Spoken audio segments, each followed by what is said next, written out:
Oh, hello. Hi, everybody. Welcome to another story time of the Grimm's Complete Fairy Tales.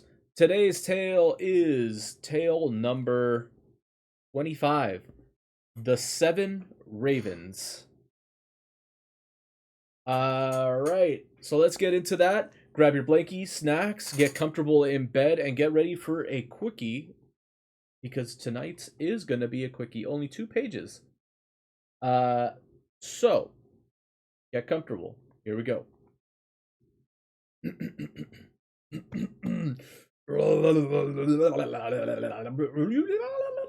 Okay. The Seven Ravens. There was once a man who had 7 sons, and still he had no daughter, however much he wished for one. At length his wife again gave him hope of a child, and when he came into the world it was a girl. The joy was great, but the child was sickly and small, and had to be privately baptized on account of its weakness.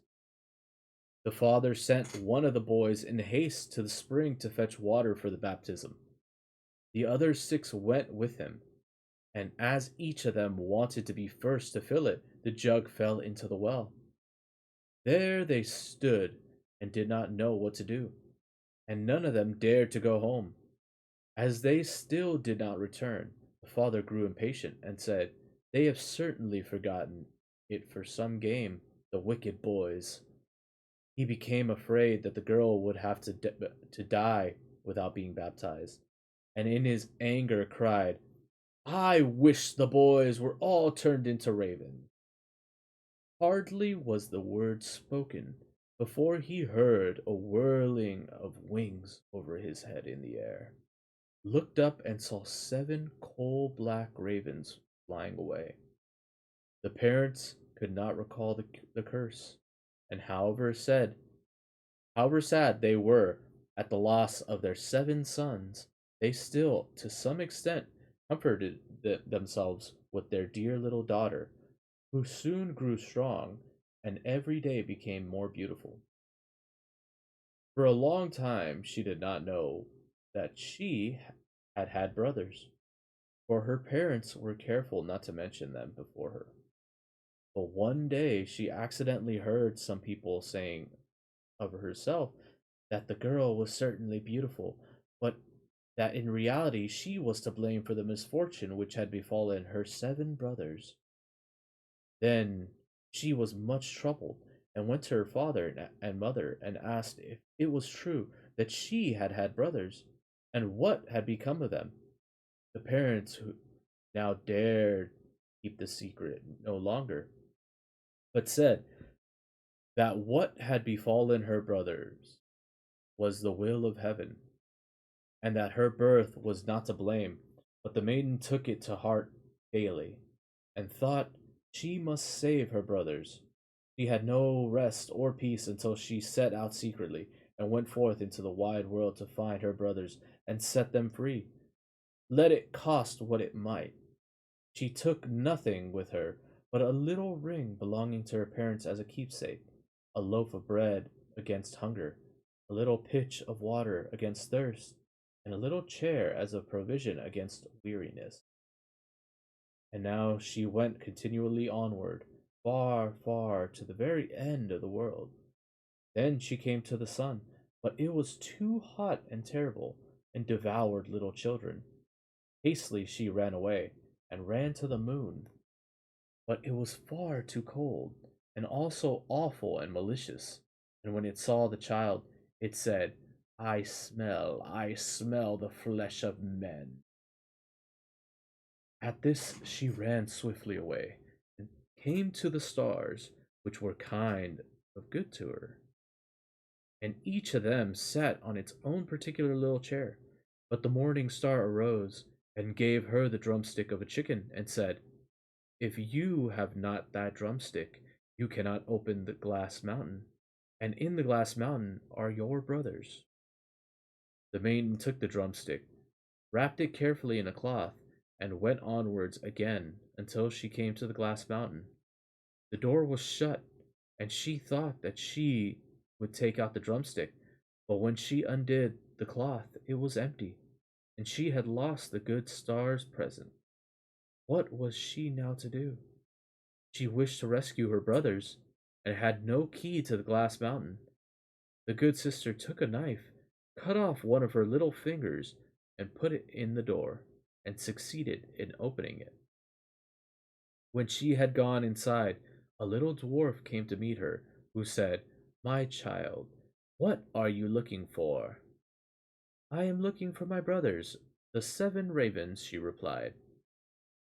The dwarf said, "The Lord Ravens are not at home, but you will wait until they come. Step in." Thereupon the little dwarf carried the raven's dinner in, and 7 little plates, and in 7 little glasses, and the little sister ate a morsel from each plate, and from each little glass she took a sip. But in the last little glass she dropped the ring which she had brought away with her. Suddenly she heard a whirling of wings and a rushing through the air, and then the little dwarf said, "Now the Lord Ravens are flying home." Then they came and wanted to eat and drink, and look for their little plates and glasses. Then then said one after the other, "Who has eaten something from my plate? Who has drunk out of my little glass? What was a human? It was a human mouth." And when the 7th came to the bottom of the glass, the ring rolled against his mouth. Then he looked at it and saw that it was the ring belonging to his father and mother, and said, "God grant that our sister may be here, and then we shall be free."